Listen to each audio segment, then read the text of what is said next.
especially for a figure this large, we need to make sure that he had those ratchet joints. So, as you can hear here, he has those large ratchet joints that are able to basically keep his arms up in those positions. And we also have those in the knees as well.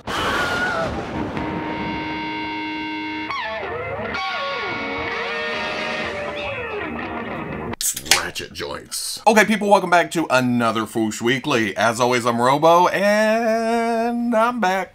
Last weekend, I hopped up to Minneapolis and watched AEW Full Gear. That was amazing. It's been so long since I've been out and about in a wrestling crowd with the theme music and the people coming out and cowboy shit. But then the next night, Dave took me to the first wrestling show, and wow, it's a whole different experience. It's the same kind of gut feeling, but you're so much closer and more involved, or well, maybe not involved. It's not like I jumped in the ring or anything, but you're right there.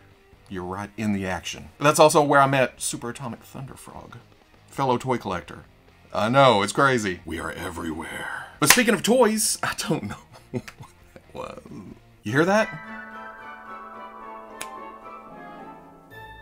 So many people hit me up about the Fresh Monkey Fiction Naughty or Nice line. I gotta talk about it, right? Basically, various Santas, elves, and nutcrackers in different flavors, depending on which end of the naughty or nice spectrum you fall on. If you want just a good old traditional display, the classic versions will probably do ya. Mr. Claus, along with Betty and Freddy the elves, and a standard nutcracker wouldn't look out of place with your usual decorations. But then you get a little naughty with Spike the elf, along with evil, robot, and zombie nutcrackers. And then, of course, there's also zombie and robot Santa Claus. Then Sergeant Santa would probably look right at home with your G.I. Joes. Oh, I didn't realize Sergeant Santa is actually on the nice list, so yeah, put him in the other category. Also, a nifty feature of the elves is that you can get any of the three in whichever costume is your favorite, with Betty, Freddy, and Spike each coming with the heads of the other two. But the elves and nutcrackers do have less articulation than Santa, with the big guy having the usual array of joints, the others have mostly basic cuts. I'm guessing that's because of the size difference. Now,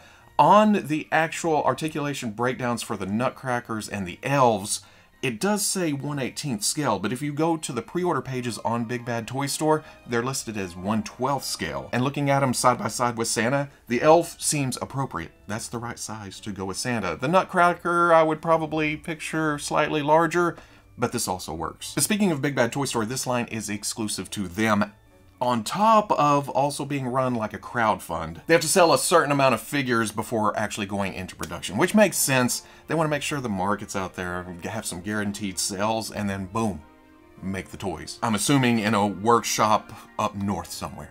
I don't know. And when I first saw this, the Santa Clauses all seemed unlocked, but it looks like... Okay, well, it says goal unlocked now, and I guess that means all the Santas, even though Sergeant Santa hasn't reached 500 yet. Oh, okay, so all the Santas have to be unlocked before we get to the mysteries, which we'll get to in a minute. As far as the elves go, it's at 1304 of 3500, 333, two nutcrackers are kind of behind the elves. Isn't this the kind of up-to-date play-by-play you were looking for when you came here? At first I thought it meant all the Santas together on 3,500 pieces, but I guess it's 500 per. And the classic Santa was $9.99 yet when I looked yesterday. It's $9.99 today. I'm guessing that's broken 1,000 because there's not 4 places in order to put numbers. That's followed by zombie and robot and the accessory set. Like I said, Sergeant hasn't unlocked, but they have just posted pictures of Krampus, which yesterday was one of the mystery figures. Oh, these look awesome.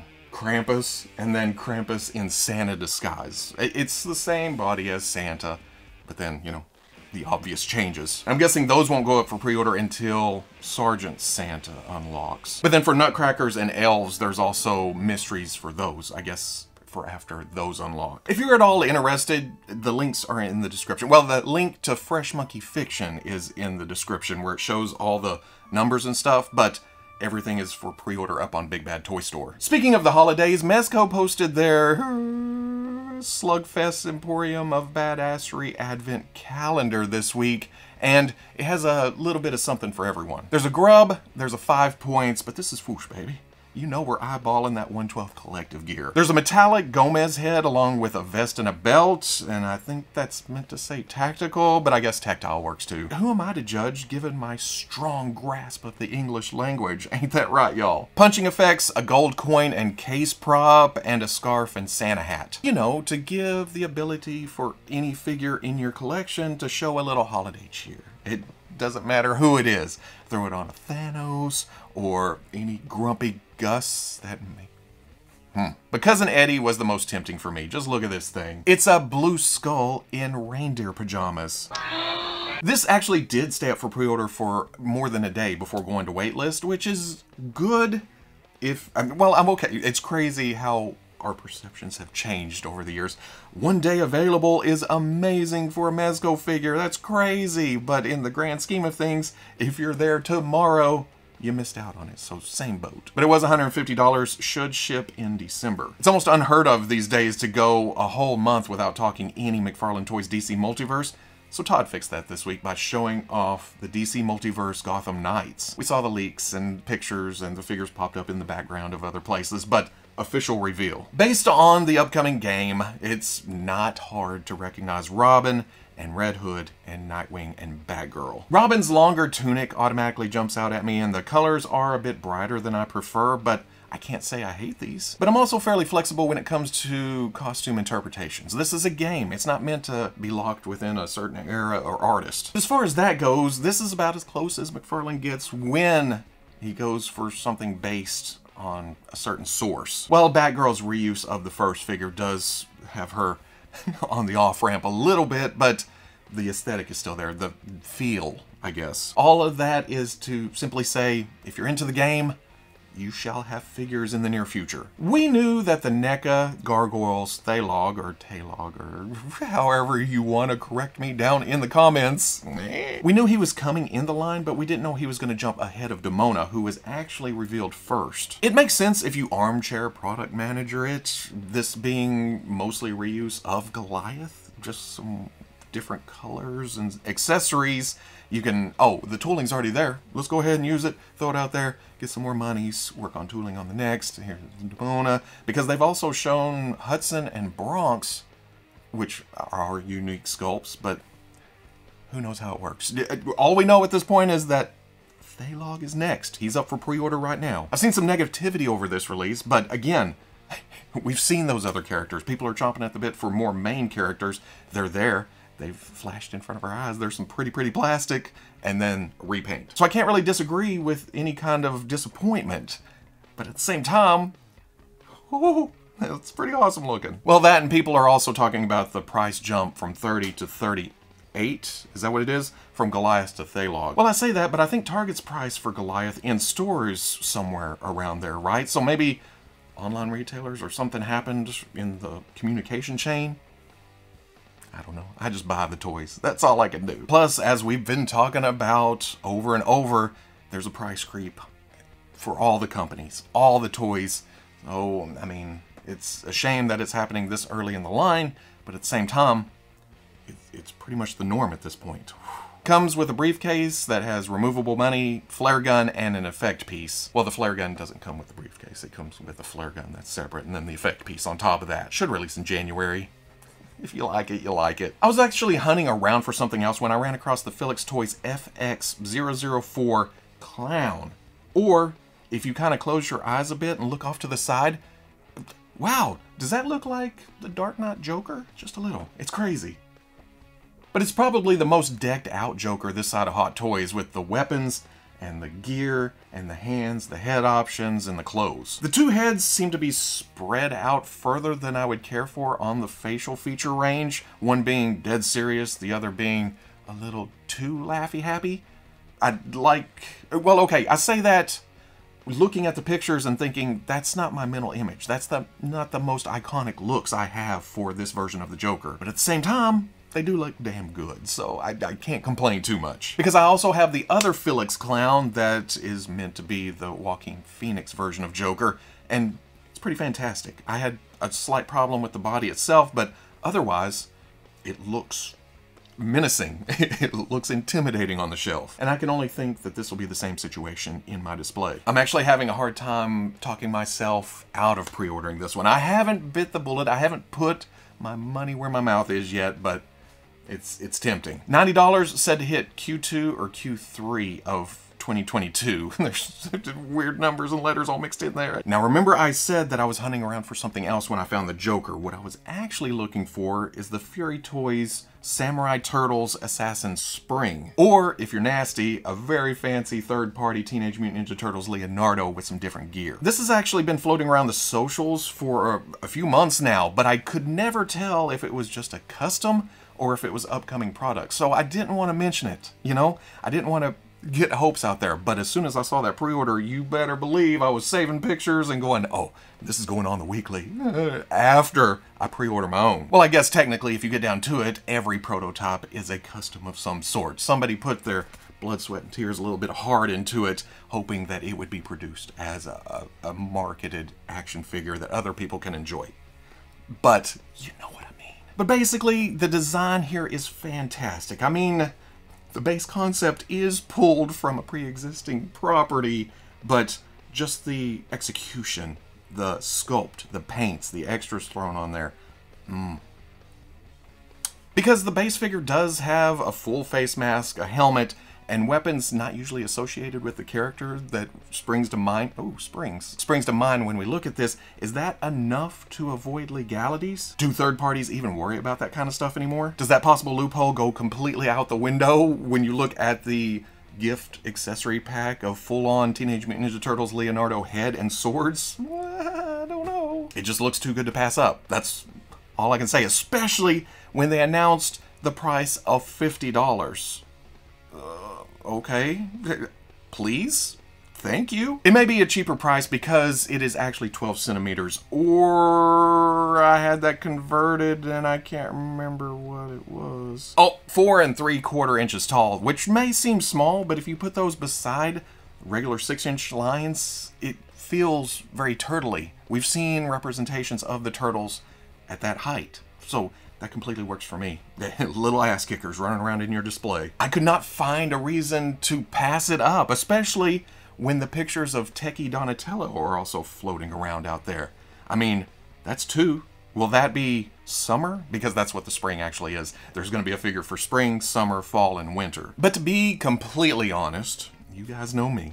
I'm going to tell you like it is. Even if they hadn't shown the Donatello, who just so happens to be my favorite turtle, and this looks amazing, if Leonardo was by himself, I would probably still get it because of the design and how good it looks and the size and the way it'll fit in my display.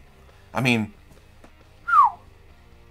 but I can say that already seeing Donatello. So while we're on the subject of Teenage Mutant Ninja Turtles and I guess prices in general, Super 7 solicited their Teenage Mutant Ninja Turtles Party Wagon this week, and it was met with, well, you know, hey, that looks great. Oh my god, look at the price tag. It's not quite as massive as I was expecting, given the size of the turtles themselves, but it's a lot more intricate. The exploded view shows all the parts and pieces involved, and I think that more than anything, that shows how much work went into this crazy thing. That is, you just look at the outside and it seems a bit plain, with the yellows and the greens and the oranges. You look closer and there's scuffs and there's some metallic here and there, but it's not until you get inside the van that you realize, whoa, there's a lot of paint apps and sculpt work going on. There's the pizza and the duct tape and the buttons and the gauges all over the place, and there's even some shading to the tread plate on the floor and the shelf, but I think my favorite is the ingrained grime on the seats. Like they were pulled right out of the junkyard. He found the van, he put some techie stuff in it, boom, they're gone. And I love this shot of Donnie working on the wagon, using that welding mask that comes with it. And there's also some missiles and some other stuff, accessories for the other turtles, toolbox, tools, pizza hubcaps that spin on the wheels. Just, there's a lot going on here. But like I said, there is the price. $450 is a big chunk of change. I think the Thunder Tank ran about that same price, but that was back in January, when a lot of things were cheaper and shipping wasn't crazy and everything else factors. This is obviously smaller than the Thunder Tank, but the way Brian talks, this has a lot more going on inside of it. There's a lot more moving parts. If you want it, you know, you'll spend the money, but if not, pass on by. You vote with your bucks. You can only do you. Saying that, moving from one expensive luxury item to another one, the Hasbro HasLab Star Wars Black Series Rancor has had its shares of ups and downs this week. First, the second stretch goal was revealed to be some skulls and bones and a cardboard backdrop. Now, don't take this as me defending Big Bad Daddy Hasbro, but I like stuff like this. I wanted bones. In fact, I've backed Kickstarters to print out skulls like this. So I want these, but these are accessories. These shouldn't be a tier, especially after the lackluster announcement of a repackaged Gamorrean Guard as the first tier. You know, that's kind of a... The cardboard backdrop, that could have been just integrated into the packaging, which we haven't seen yet. Just make the box, put it on the outside, put a little cut line, where we can cut it out if we want, and if not, into the dumpster. Then they announced a Fan First Friday where they would show the fully painted Rancor and the last two tiers, and that happened today. I love that they had it in front of them. I love that they were interacting with it, giving us a sense of size and fun factor and what's going on with the Rancor itself. That's what I wanted to see in the first place. There's a lot of shading, there's some grime here and there, and the silver eyes, it works for me. They showed how rubbery the shoulder pads and the torso overlay were, which does bring into durability questions, I guess, how long that's gonna last, but I've said that about several toys over the years, and most of them are still kicking. Either way, the shoulder pads are like the Stormtroopers, a ring around that. They move independently of the arm itself. I think this presentation was what a lot of people were looking for, but then a lot of stock was thrown into tiers 3 and 4 as a make and break situation for some, and tier 3 was revealed to be Salacious Crumb on a retro card. The same Salacious Crumb I just pre-ordered this week from the Disney store in their exclusive creature pack. That just leaves Hondo's Monkey Lizard as the exclusive item in that pack, because the Salacious was an upgrade from the one we got with the San Diego Comic-Con Jabba the Hutt. But that's assuming that tier 3 will be reached on the HasLab, because tier 4 is an all-new Jedi Luke from Return of the Jedi. I think a lot of people expected this. I was not surprised, because it's Jedi Luke. He's the hero. He was down in the pit with the Rancor. This completely works, but not as your main draw stretch goal. Even though this is an all-new sculpt, and it does look good. It's much better than the one they've been reusing for years. But it's not Oola or Rancor Keeper. Two characters that had interactions with the Rancor too. Two characters that don't seem as likely in the main line. This would have been the perfect spot. Again, I don't mind a couple of the tiers being more lackluster than the others, but they needed some pizzazz, some wham bam thank you robo. Like I said, the bones should have been accessories. They should have started off tier 1 with a hard hitter. They should have, well, okay, they should have started with Luke and then the Gamorrean Guard, because yeah, we can all use more guards. It's an army builder, throw it in there. I kind of like the retro packaging. I want the big coin, whatever. You started strong, come down here, and then back up a little bit with Salacious Crumb, if you hadn't have announced it the week before, and then boom, hit hard with Oola or Malakili. Then people would have been, oh, that's value and a strong finish. We're working for that stretch goal. At the moment, we're just kind of hoping that the Rancor itself funds, and that's it, you know? And I'm not going to stand here and try to tell you what to do. I don't do that. Everybody, pull your funding and let's watch this crash and burn. No, I can't do that. Everybody has their own wants and needs and desires and dreams and perspectives and prerogatives. They come at this from different directions. Maybe it is worth it to you. Maybe it's not. And all you can do is vote with your dollars. Speaking only for myself, I'm going to leave my money in. Because, one, I do want the Rancor, okay? But now the waters are muddied as to... I'm still kind of confident that this will fund, but stretch goals are getting further and farther away. They're getting fuzzier, off in the distance. Luke being the last, and again, I do want Luke. It does look good. But if it doesn't get to that point, and the value doesn't seem to be there, I may seriously consider pulling my money. Just because. I mean, I don't know. We'll see. But in less serious toy news, Star Wars segues nicely into this weekend's Tamashii Nations 2021 online event. And damn, it's nice to see that SH Figuarts hasn't given up the ghost when it comes to Star Wars figures. It's been so slow, and we've seen so little that sometimes you think, did they lose the license? Or is it not worth it to them anymore? But then they hit us with one or two. And hey, I'll take crumbs from that bread and butter sandwich. Well, I call them crumbs. I'm fairly happy with the Black Series Moff Gideon from The Mandalorian, but looking at this, the lightness seems better, the flow of the cape, and oh, that Darksaber. That may be the best one we've seen yet in this scale. This may sway me into replace. What am I talking about? You guys know me. I can't get past you. Pre-ordered as soon as it goes up. Then there's Jedi Luke, who last night I mistakenly called Return of the Jedi Luke on the Foosh front page article, and then realized, oh, there's a Mandalorian logo at the bottom of that picture. So I felt stupid for a minute until I realized, wait, that is Return of the Jedi Luke's tunic. It doesn't seem to be Mandalorian-ish. But then you look up at the face and it is that kind of digital Uncanny Valley version we saw from the show. The flowing robe that is again unmistakably Mandalorian, and then you get the little power effect on the lightsaber thing that makes you think you're holding a neon stick going real fast. You know how it goes, cherry on top, no gold in the hair. That's insta-buy. These were the only two reveals of the show, but like I said, I'll take what I can get at this point. Over on the Marvel side of things, we got some promo images of a couple of figures that we had seen previously.